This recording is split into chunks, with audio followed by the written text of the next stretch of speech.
بھارت پانی کو بطور ہتھیار استعمال کرنے کی کوشش کر رہا ہے۔ عالمی ثالثی عدالت نے واضح کر دیا کہ بھارت یک طرفہ معاہدہ معطل نہیں کر سکتا۔ حکومت نے آبی ذخائر میں اضافے کا فیصلہ کیا ہے۔ وزیر اعظم محمد شہباز شریف کا نیشنل ایمرجنسیز آپریشن سینٹر کے دورے کے موقع پر خطاب۔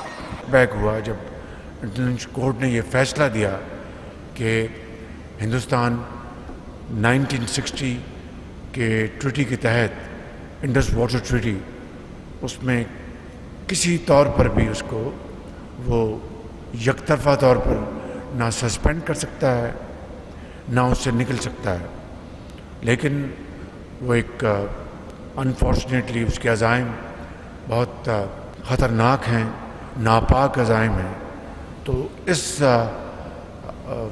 واٹر ٹریٹی کے تحت وہ جو پاکستان کے خلاف اقدامات اٹھانا چاہتا ہے، اس کے لیے ایک تو ہم نے ایک گورنمنٹ آف پاکستان نے فیصلہ کر لیا ہے کہ ہم انشاءاللہ واٹر سٹوریج کیپیسٹی کو بلڈ کریں گے۔